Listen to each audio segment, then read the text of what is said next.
नमस्कार दोस्तों, आज हम आपके पास एक नए वीडियो के साथ आए हैं जिसका हेडिंग है या जिसका टॉपिक है गुप्त ऊष्मा।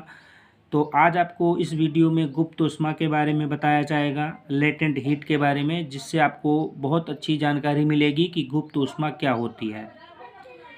तो गुप्त ऊष्मा का जैसे आप ये जो शब्द लिखा है सबसे ही पता चलता है। गुप्त मतलब छुपी हुई, ऊष्मा मतलब ऊर्जा, छुपी हुई ऊर्जा को ही गुप्त ऊष्मा कहते हैं। तो वीडियो स्टार्ट करते हैं। यहाँ पर गुप्त ऊष्मा की हम डिटेल आपको बताने की कोशिश करते हैं कि गुप्त ऊष्मा को आप कैसे क्लियर करेंगे, कैसे डिफाइन करेंगे आप कि गुप्त ऊष्मा क्या होती है। वीडियो स्टार्ट करने से पहले आशा करता हूँ यदि आप हमारे चैनल को पहली बार देख रहे हैं तो हमारे चैनल को सब्सक्राइब कर लें, जिससे मैं आपको अन्य वीडियो बनाकर दे सकूँ। वीडियो स्टार्ट करते हैं। यहाँ पर हमने लिखा है गुप्त ऊष्मा लेटेंट हीट, कि जब किसी वस्तु को गर्म करते हैं तो तापमान बढ़ता है, परंतु गलनांक बिंदु तक पहुँचने के बाद ठोस का ताप नहीं बढ़ता है। अब आप कल्पना करिए कि जब आप किसी वस्तु को गर्म करना स्टार्ट करते हैं तो धीरे धीरे उसका टेम्परेचर हाई होता चला जाता है, बढ़ता चला जाता है। लेकिन एक स्थिति ऐसी आती है कि वह वस्तु गर्म होना बंद कर देता है, मतलब उसके तापमान में वृद्धि नहीं होती है, वहाँ पर वो रुक जाती है।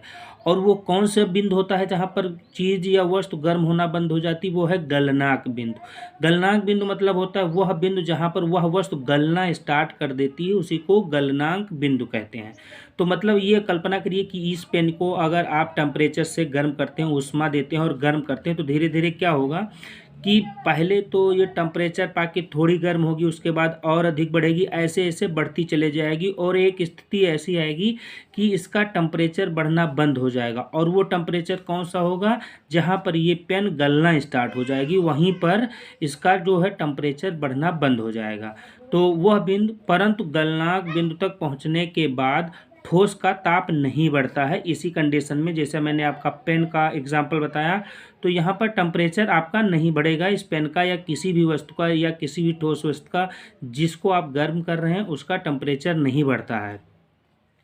और ठोस का द्रव में बदलने तक ताप स्थिर रहता है। ध्यान से देखिएगा, अगर ये पेन का ही एग्जांपल लेते हैं तो ये ठोस का जो द्रव में जब तक बदलना स्टार्ट रहेगा तब तक इस पेन का ताप स्थिर रहेगा। अगर वो 100 अंश सेंटीग्रेड टेम्परेचर पर है तो जब तक वो गलती रहेगी तो उसका 100 अंश सेंटीग्रेड या 100 अंश सेंटीग्रेड तापमान वैसे ही रहेगा, स्थिर रहेगा, वो ना घटेगा और ना बढ़ेगा, स्थिर रहता है।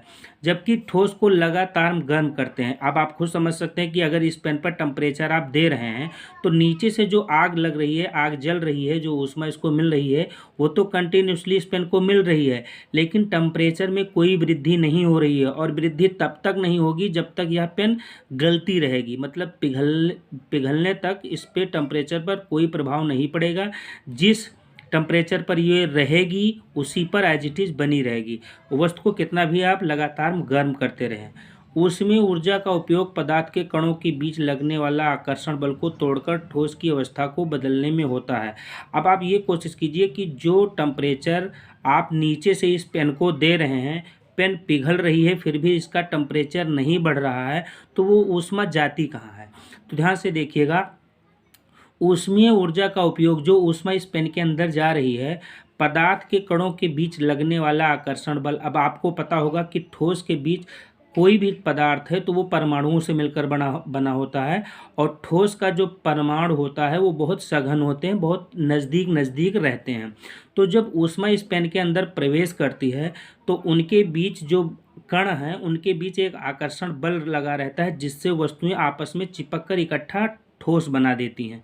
तो उस आकर्षण बल को तोड़ने का प्रयास करता है, मतलब जो ऊष्मा जा रही है और उस ऊष्मा से इस पेन पर कोई प्रभाव नहीं पड़ रहा है, टेम्परेचर पर सिर्फ पिघल रही है, लेकिन तापमान में कोई वृद्धि नहीं हो रही है। तो इसका मतलब हुआ कि जो ताप जा रहा है वो इस पेन के अंदर जो कण हैं, जो परमाणु हैं, उन परमाणुओं को तोड़ रही है, उनको दूर दूर कर रही है कि आप दूर दूर हो जाइए। और ये ऊष्मा इस परमाणु को तोड़कर अलग अलग कर रही है, और इसी वजह से पेन या कोई भी वस्तु वो गलना स्टार्ट हो जाती है। तो लिखा है कि ऊष्मीय ऊर्जा का उपयोग, मतलब जो अलग से ऊष्मा जा रही है वो पदार्थ के अंदर जो कण है उनके बीच जो लगने वाला आकर्षण बल होता है, मतलब जो खिंचाव बल होता है, उसको तोड़कर ठोस की अवस्था को बदलने में होता है, मतलब ठोस की जो अवस्था होती है उसको बदलने का प्रयास करती है कि आप ठोस हैं, अब आप ठोस नहीं रहेंगे, उस पर एक बल कार्य करने लगता है। तो वही वाली ऊष्मीय ऊर्जा होती है जो आपके द्वारा किसी ठोस पदार्थ को दी जाती है और जिसके वजह से उस वस्तु पर टेम्परेचर पर कोई बढ़ोतरी नहीं होती है। अब यहाँ पर है कि ठोस की गलन में तापमान में वृद्धि नहीं होती है। ठोस की गलन में मतलब ठोस वस्तु गलने तो लगता है लेकिन तापमान में वृद्धि नहीं होती है, क्योंकि होता क्या है, तापमान में बिना वृद्धि हुए इस ऊष्मा को ठोस अवशोषित कर लेता है। होता क्या है कि जब नीचे से कोई आप आग जला रहे हैं तो जो ठोस वस्तु है वो उस ऊर्जा या ऊष्मा को अपने अंदर इकट्ठा अवशोषित करके रख लेती है, और जब ठोस द्रव में बदल जाती है, जब पूरा ठोस वस्तु किसी द्रव में बदल जाएगा तो ऊष्मा की आपूर्ति से तापमान में वृद्धि होने लगती है। और होगा क्या कि जब पूरा ये जो पूरा पेन है, अगर पूरा पेन द्रव में परिवर्तित हो गया तो फिर उसके तापमान में बढ़ोतरी होनी स्टार्ट हो जाएगी, क्योंकि अब उसके अंदर कोई कण परमाणु बचा नहीं ठोस अवस्था में जिसे वो तोड़ सके, इसलिए वो उस समय टेम्परेचर बढ़ना स्टार्ट हो जाएगा। यहाँ पर तो जब ठोस द्रव में बदल जाती है, जो पूरा ठोस वस्तु आपने यूज़ कर रहे हैं या प्रयोग कर रहे हैं, तो ऊष्मा की आपूर्ति होने लगती है और तापमान में वृद्धि होने लगती है। मतलब जब तक गलेगी तब तक तो ऊष्मा में कोई बढ़ोतरी उसके तापमान में कोई बढ़ोतरी नहीं होगी, लेकिन जब पूरी वस्तु पूरी तरीक़ा से गल जाएगी, जैसे पेन पूरी तरीक़ा से अगर गल जाएगी, गलने के बाद उसमें तापमान में वृद्धि होनी स्टार्ट हो जाती है। अतः उसमें ऊर्जा ठोस में छिप जाती है, मतलब जितनी उसमें ऊर्जा हम अलग से देते हैं वो ठोस में छिप जाती है, इसलिए इसे ठोस की गुप्त ऊष्मा कहते हैं।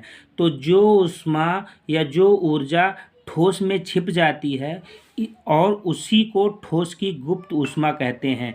या फिर साधारण भाषा में अगर आप इसको परिभाषा के रूप में बताया जाए तो वह ऊष्मीय ऊर्जा जो किसी पदार्थ की भौतिक अवस्था को परिवर्तित कर देती है। ध्यान से समझिएगा, वह ऊष्मीय ऊर्जा जो किसी पदार्थ की भौतिक अवस्था को परिवर्तित कर देती है। एग्जाम्पल के लिए हमने पेन बताया, पेन एक अपने भौतिक अवस्था में है, अगर इस पर कोई ऊर्जा दी जाए और ऊर्जा की वजह से इसका स्वरूप बदल जाए, चाहे ये द्रव में बदल जाए या फिर गैस में बदल जाए, तो भौतिक अवस्था को परिवर्तित कर देती है, गुप्त ऊष्मा कहलाती है। मतलब वही ऊष्मा जो इस वस्तु को वस्तु के भौतिक परिवर्तन कर दे, भौतिक अवस्था में परिवर्तन कर दे, उसी को गुप्त ऊष्मा कहते हैं। यहाँ पर हमने एक एग्जाम्पल लिया है, प्रयोग है कि अगर 1 किलोग्राम बर्फ को पिघलाने के लिए आपको 3.34 × 10⁵ जूल ऊष्मीय ऊर्जा की आवश्यकता होती है। अगर आप 1 किलो बर्फ को पिघलाएंगे तो उसमें इतने जूल ऊष्मा, क्योंकि ऊष्मा का जो मात्रक होता है जूल होता है, तो उस पर 3.34 × 10⁵ जूल ऊष्मा की आवश्यकता पड़ेगी 1 किलोग्राम बर्फ को पिघलाने के लिए। अतः जो बर्फ की गुप्त ऊष्मा होती है वो 3.34 × 10⁵ जूल प्रति किलोग्राम होती है। आशा करता हूँ वीडियो आपको अच्छा लगा होगा और गुप्त ऊष्मा के बारे में आपको जानकारी भी अच्छे से मिली होगी। अगर चैनल पर हमारे नए हैं तो चैनल को सब्सक्राइब कर लें, जिससे हम आपको अन्य वीडियो बनाकर दे सकें। धन्यवाद।